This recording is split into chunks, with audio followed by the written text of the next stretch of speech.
Everyone for being here with us. I stand alongside MPs from 3 different parties, all of which are significantly concerned with this government's inaction on the climate crisis that has led Canada to be the only G7 country whose emissions have risen since 1990, as well as Aly Hyder Ali from Environmental Defense. Premièrement, on écoutera Monique Pauzé, le député de Repentigny de le Bloc québécois. Après ça, Alexandre Boulerice à ma droite, et puis aussi Elizabeth May from the Greens. Aly's comments will follow thereafter. Monique, à vous. Merci. Alors, bonjour. Oui, je suis Monique Pauzé, députée de Repentigny et porte-parole du Bloc québécois en matière d'environnement.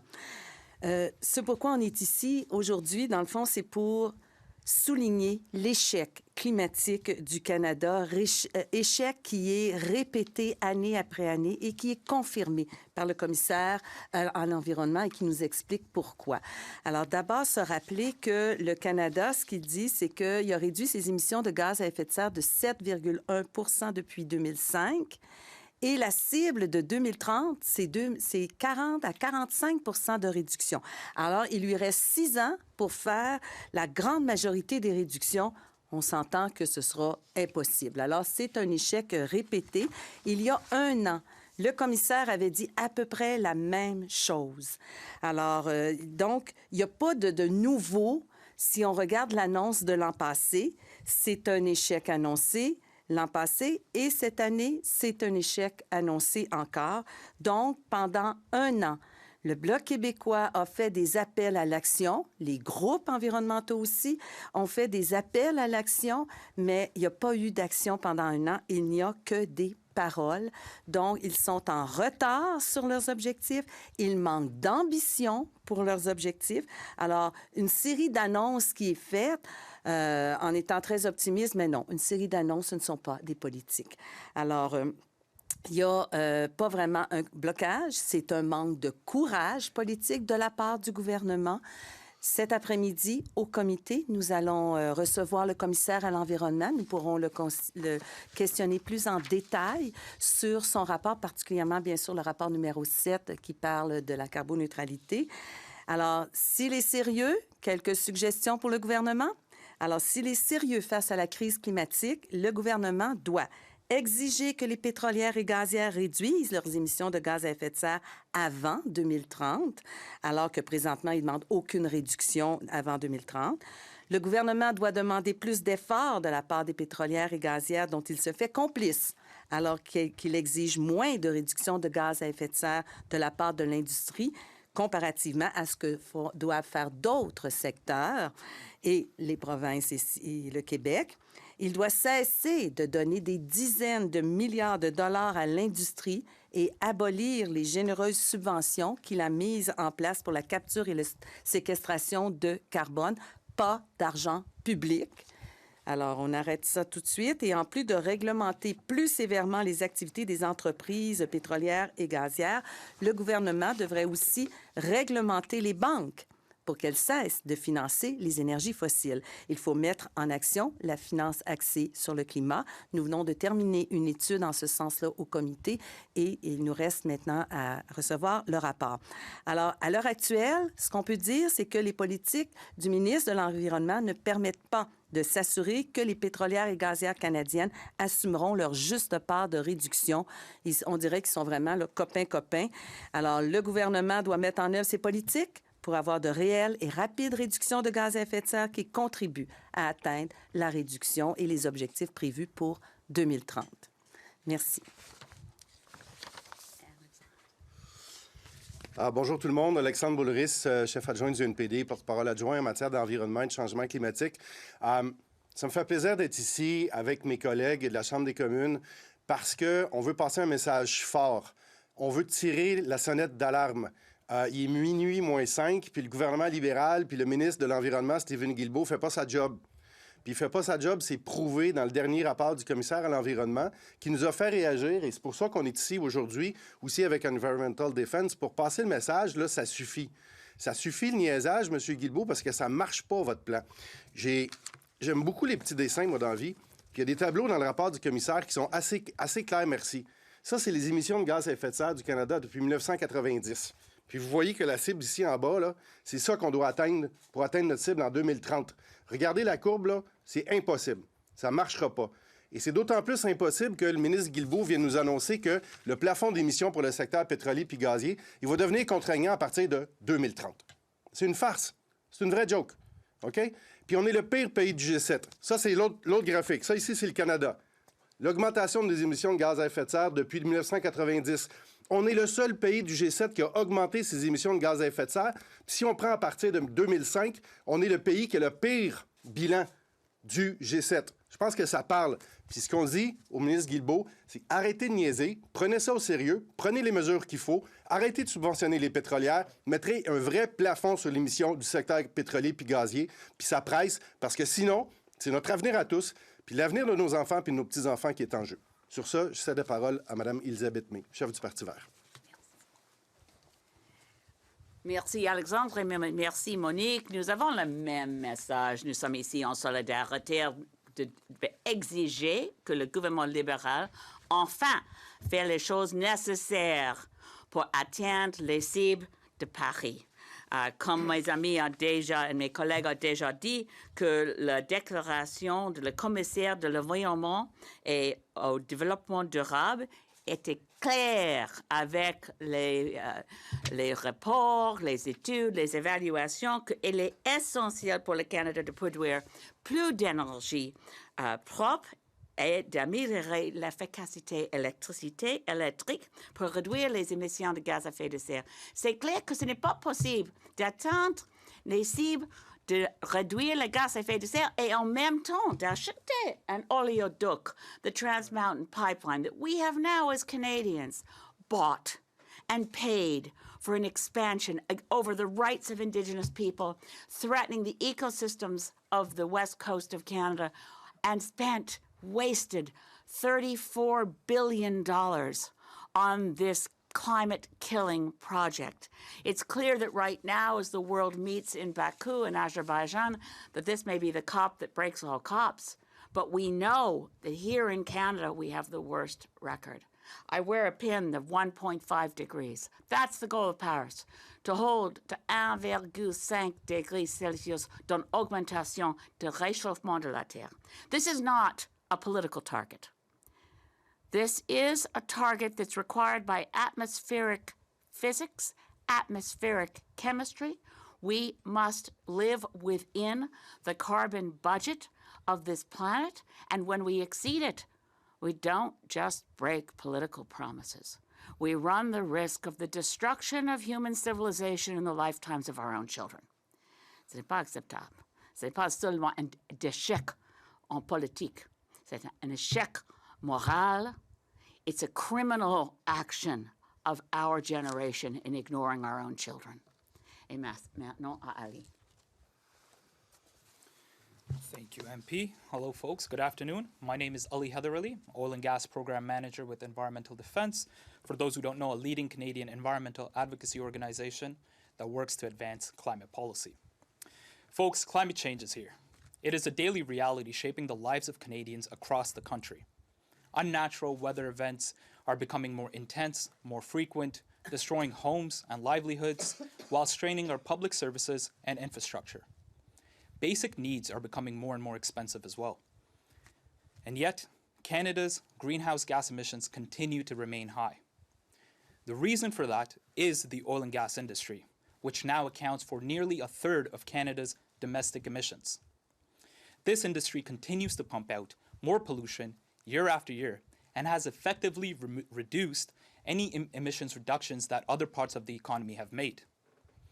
Despite decades of no action from the industry, the pollution cap could have forced the oil and gas companies to finally take accountability for reducing their own mess. Unfortunately, the current design of the draft regulations fall short. The proposed emissions reduction target is much lower than Canada's 2030 target, which means, in simple terms, oil and gas companies would not be doing their fair share, and instead, the burden of reducing these emissions will fall to other parts of the economy. This cap also includes loopholes. Carbon offsets allow companies to not have to make reductions through their own operations, instead purchase offsets elsewhere. And many of these offset projects don't actually achieve permanent and verifiable emissions reductions. Similarly, with the decarbonization fund, as proposed, is a pay-to-pollute system, basically, which allows companies to not make meaningful changes. The proposed timeline is also deeply concerning. As it stands, oil and gas companies would not have to make meaningful pollution reductions until 2030 to 2032, basically allowing these companies to continue polluting without accountability and not have to contribute to Canada's 2030 targets. Now, how can Canada meet its 2030 targets without addressing the largest source of pollution in this country? The answer is simple: we cannot. Canada has already fallen behind its G7 peers when it comes to reducing pollution. And unless significant improvements are made to this pollution cap, we risk falling behind even further. The pollution cap is critical, yes, but it has to reflect the urgency of the climate crisis. There is no more time for delay. The federal government has to step up, strengthen the cap, and have it in place immediately.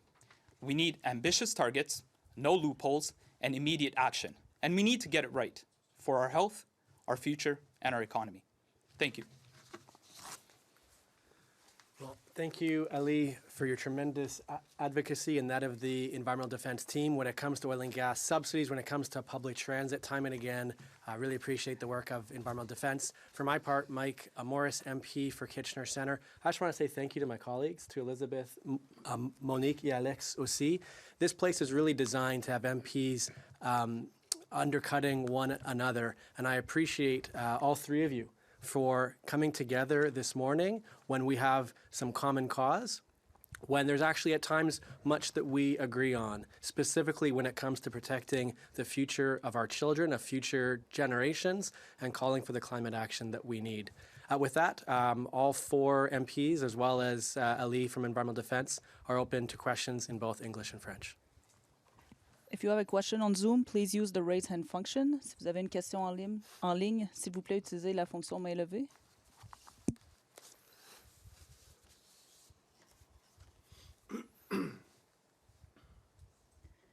David Thurton, please go ahead. Hi, apologies I can't be there in person. So, I guess help me understand what needs to change from the government's perspective when it comes to making sure that we can achieve our targets, because it seems like if you look at the modeling, if you even look at what the Environment Commissioner is saying in the report, emissions are heading the right direction, just not back. Yeah, thank you for the question, David. Maybe we'll have one from each party offer a reflection on what needs to change in order to get us on track for what the Commissioner has been calling for. Maybe we'll start with Alex, then to Monique and Elizabeth. Yeah, thanks for the question. Maybe we are going to repeat a lot of same solutions, but the first thing that we have to stop subsidy, to give subsidies to oil and gas companies, and we need to make a clear change. We also, the NDP, wants to see tax on the excess profit of those big companies. This is something that we can use to reinvest in clean and renewable energy and creating a good job. So I'm going to stop there. We talk about the cap of emissions for the sector, but those are the three things I would say, those would be a good start. Thanks. Alors, effectivement, on va dire des choses semblables. Moi, rapidement, c'est agissez puis arrêtez de parler. Parce que pour l'instant, ce n'est que du verbillage. Depuis plus d'un an, le commissaire avait dit, en fait, à peu près le même rapport il y a un an. Tout le monde est intervenu auprès du gouvernement et ça n'a rien changé. Donc, commencez donc par agir puis arrêtez de parler. Ensuite, je reviendrai aussi sur les subventions. Alors, tant et aussi longtemps qu'il y aura des subventions de l'ordre de milliards de dollars qui sont données aux pétrolières, bien, on n'y arrivera pas, là, parce que dans le fond, ce qu'on fait, c'est augmenter la production. Maintenant, la production, vous pouvez me dire, ça relève de l'Alberta, ça relève des provinces, sauf que les tuyaux, les pipelines, ça relève du gouvernement fédéral. Alors, quand ils rajoutent un pipeline à 34 milliards de dollars, ben oui, ça augmente la production. Alors, on revient toujours aux mêmes choses. Arrêtons de subventionner cette industrie qui est mortifère. Je pense que la première chose vraiment, c'est de faire face à cette crise de changement climatique comme qu'est-ce qu'il est vraiment la plus grande menace à l'humanité, sauf que les armes nucléaires. So look, it's the first thing to do, David, and thank you for your question. I want to say the one thing that the Liberal government seems to have done, and on the evidence and on the Environment Commissioner's report, for the first time, a government policy is actually reducing emissions a tiny bit. So we're 7.1% less than our 2005 emissions because of carbon pricing. So don't for any reason, because of political pressure or rhyming slogans, give up the one thing that is reducing emissions. At the same time that 7.1% below 2005 is better than continuing to grow our emissions, we have a legally binding target to reduce emissions by 40 to 45% below 2005 emissions and to do it by 2030, and that target is weak. To stay to below 2 degrees Celsius global average temperature increase, to try to hold to 1.5 degrees global average temperature increase, that means one thing: stop burning fossil fuels. And for a country that has a lot of exports in fossil fuels, this is not going to be easy.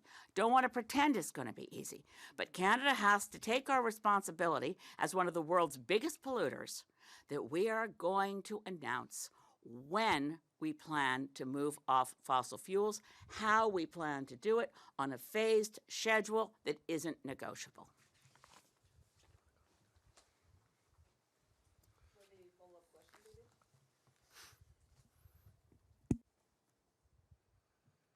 Okay, thanks for that. The government, of course, is going to be announcing its new 2035 target sometime soon, before the end of this year. I'm wondering if each of the parties has, I guess, submitted its suggestions on what our new 2035 target should be. If I could get clarity from each of the parties, that would be very helpful. And I see environmental defense is there. If they want to add anything to that, that would be helpful as well. Well, I expect, David, what you'll also hear from each party is the need to actually get the 2030 target in line with science as opposed to a politically designed one. And then, of course, meeting a target for 2030. But you've asked about 2035. Why don't we just do the same order unless, do folks want to add to that? And maybe Aly can add more specifics. But I imagine each party would be calling for a 2035 target that would do what the 2030 target didn't, which is align with climate science and then have a plan to actually follow through on that number, which is exactly what the commissioner is calling out, still is not the case. Aly, well, happy to have you share more. Sure. Definitely agree with that. It has to be science aligned. It has to ensure that we are on the right trajectory to make sure that Canada achieves its climate goals and we create a greener, cleaner future, a livable future for future generations to come. And obviously, we have to meet the targets that we set. There is no point in setting targets if we are, as a country, not able to meet them and continually falling behind the 8 ball, if you will. The other thing I will add, yes, there is a lot of work to do within the next 6 years, but we also have to look at why exactly are we unable to reduce our pollution? Why exactly are we unable to meet our 2030 targets? The oil and gas industry is canceling out achievements in other parts of the economy. And that has to be called out, that has to be addressed, and that can only be addressed through stronger policies on this polluting industry. Thanks, David. Just briefly, to return to the science, the 6th assessment report of the IPCC on April 4th, 2022, made it very clear. To hold to 1.5 degrees or to stay below 2 degrees, we must ensure that global emissions begin to fall rapidly, having peaked and begin to fall rapidly, and this is their language, quote unquote, at the latest before 2025, close quote. We are on the very precipice of too late, but it is not too late. The world must act together. We have alternatives, goodness knows. So the price of solar power has dropped so rapidly that it's now delivering electricity cheaper than coal. All around the world, we pledged last year at the COP in Dubai to triple renewable energy by 2030. Where's Canada on that? Where are we on an electricity grid that works east, west, and north, south. There are things we can do that build a healthy economy for Canadians and actually reduce emissions. But while the government tries, and Liberals try to appease whoever's Premier of Alberta, whether it's Rachel Notley or Daniel Smith, if you keep trying to appease all provincial capitals and don't bring people to the table to say, how do we do this together? We want fair burden sharing. How do we do it? But when you pretend you can keep throwing billions of dollars at fossil fuels and think you're going to reach your targets to reduce emissions, you're living in cuckoo for Cocoa Puffs land.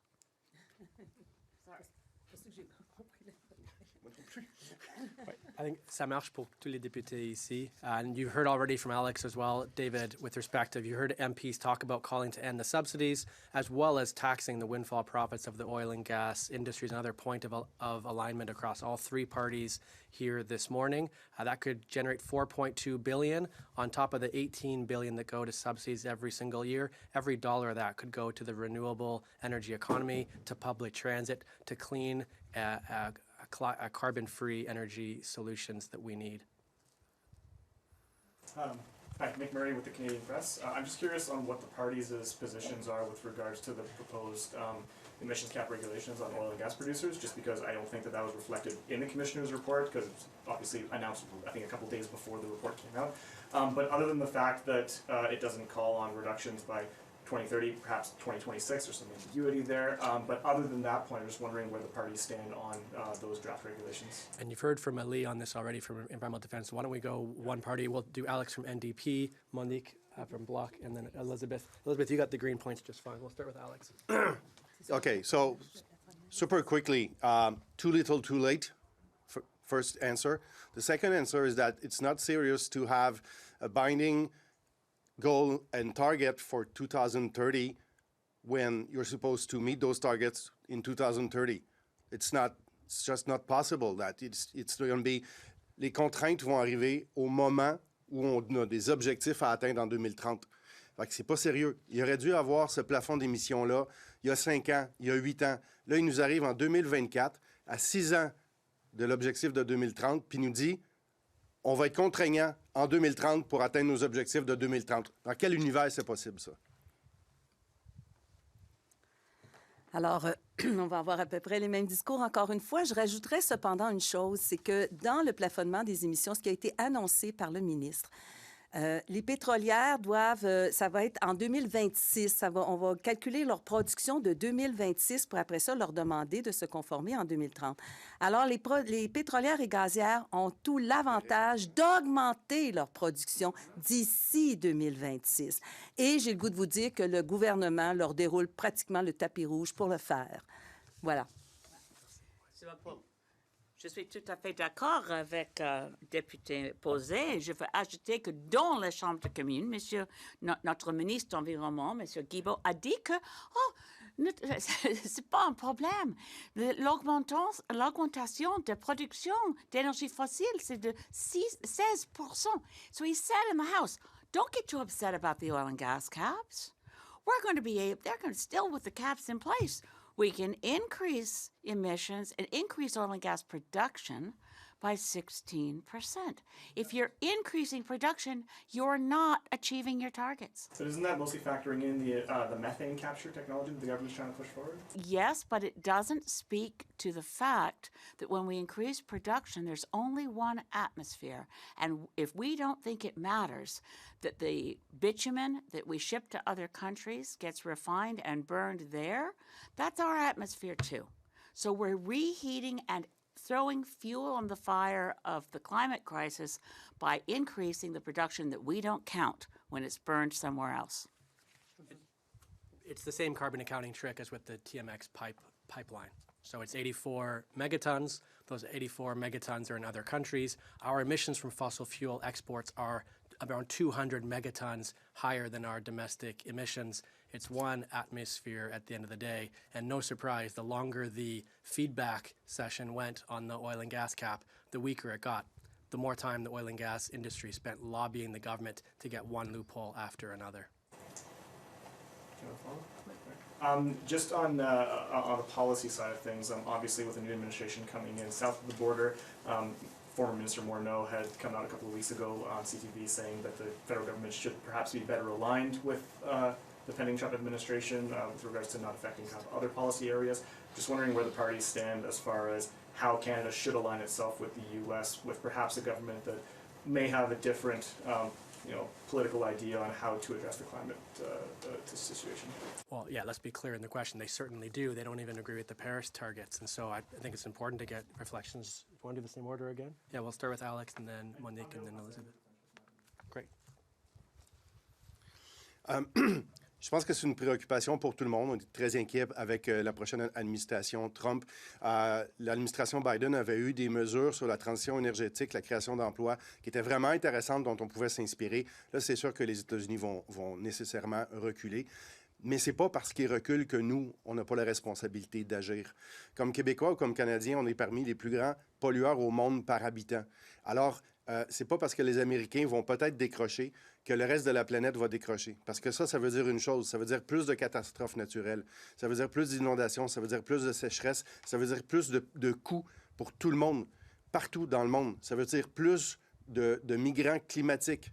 Si vous pensez qu'on reçoit beaucoup de réfugiés en ce moment, si ça devient invivable partout autour de la planète à l'équateur, regardez les dizaines de millions de personnes qui vont devoir se déplacer pour trouver juste un endroit où c'est humainement possible de vivre.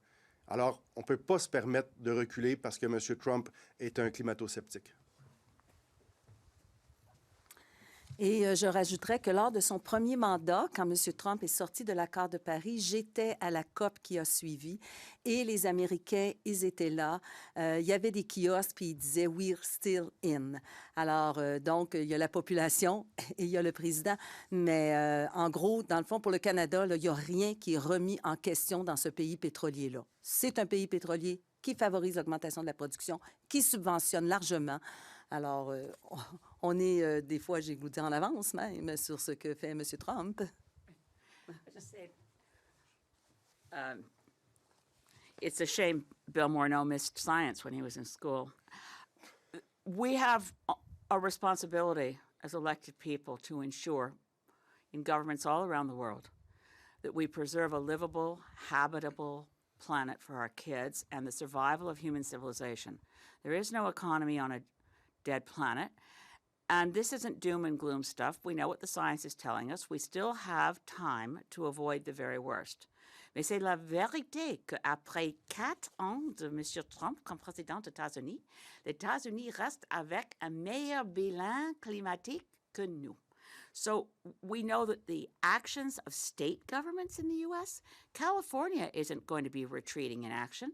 People in California can't get house insurance against fires. People in Canada are going to be worried, what are we going to do when we can't get insurance companies to give us flood insurance? I come from a province where 619 people died in 4 days in the summer of 2021 from a heat dome event.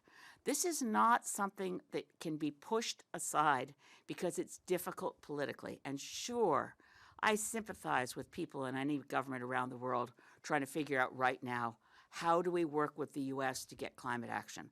We've been struggling for years. How do we work with the People's Republic of China to get climate action? But one thing scientists agree on, and most governments around the world agree on, we don't have a choice. Can I just add something as well? With the U.S. election, yes, President Trump, President-elect Trump, has stated that he's going to roll back on climate action. And that is completely unfortunate and not at the situation that we are at is what is needed. But what he can't do is slow down the momentum around the world for clean energy. Solar, wind, those prices are still going down. Countries are still transitioning away from fossil fuels and moving towards clean energy. And that's just a fact of life. So he can either keep U.S. and get them out of the race, which is unfortunate and not what's needed. We need leadership from the U.S. as well. But ultimately, it's not going to slow down the forward momentum across the world. And I think that is what's important to focus on. And that means that Canada also cannot step back just because its southern neighbor is stepping back. Okay. You know, just suspend it. Okay. Ms. May, I just have a question for you, actually, specifically. And granted, it's been a while since I looked at the poll, but I'm told that if you look at how polling issues among Canadians has kind of transitioned over the last 4 years or so, specifically with regard to climate, and particularly among millennials, that really drove kind of the issues in the last election. And you see kind of how it's kind of tapered off in favor of affordability over the last couple of years. Do you think that there's still the political will among Canadians across the country to tackle this when you look at other issues that are ongoing across the country? I absolutely do. I speak in fora all across the country, gatherings of citizens who are not gathered because they're Greens or whatever, but just what I find is just below the surface a level of anxiety that's real. People are experiencing in real life the deaths of friends and neighbors, floods, extreme fire events, extreme weather events, Hurricane Fiona. There are times and places that are in the daily paper, and the trauma of those events doesn't end when those papers end up in the recycling bin.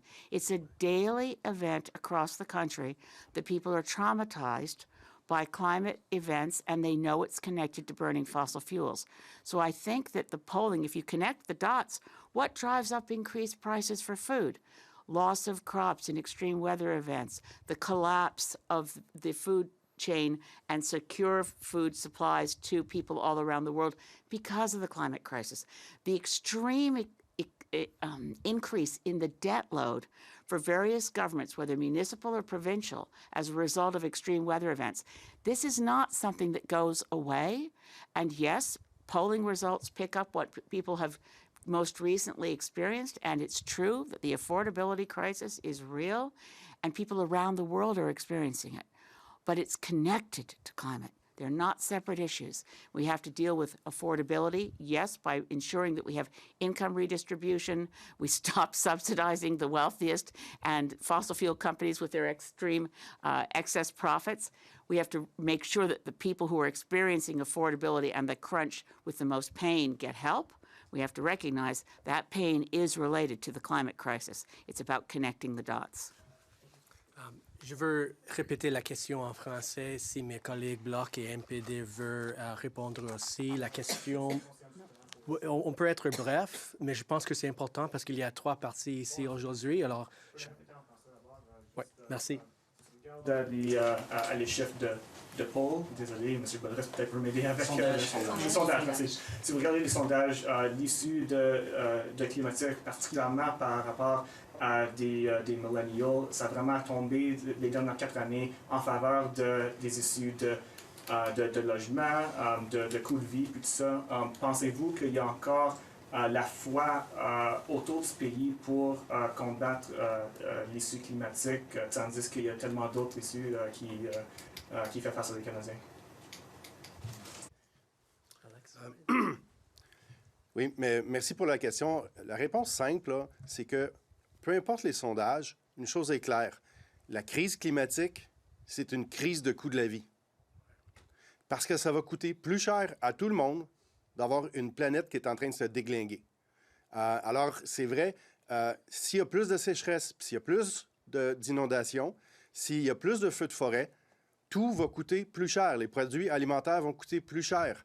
S'il y a des crises de chaleur intense, ça va faire un fardeau sur notre système de santé. Ça va coûter plus cher sur notre système de santé.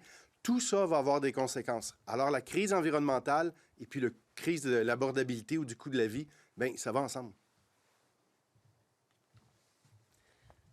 Je pourrais répéter la même chose avec des exemples précis de mes propres enfants, mais c'est exactement ça. Là. Quand, par exemple, ma fille veut faire finir son sous-sol, c'est fini là, de faire finir des sous-sols. Là. Ils n'auront pas d'assurance, puis ils n'auront peut-être même pas le permis de la ville. Alors, les gens vont le réaliser de plus en plus. Puis moi, je mets ça aussi en lien avec la santé. Je veux dire, il y a plus de cancers, il y a plus de problèmes rénaux, il y a plus de problèmes pulmonaires. Alors, la crise climatique, la pollution et tout ça, ça a des impacts aussi sur notre santé. Thank you. This concludes the press conference. Merci, c'est ce qui conclut la conférence. Thank you.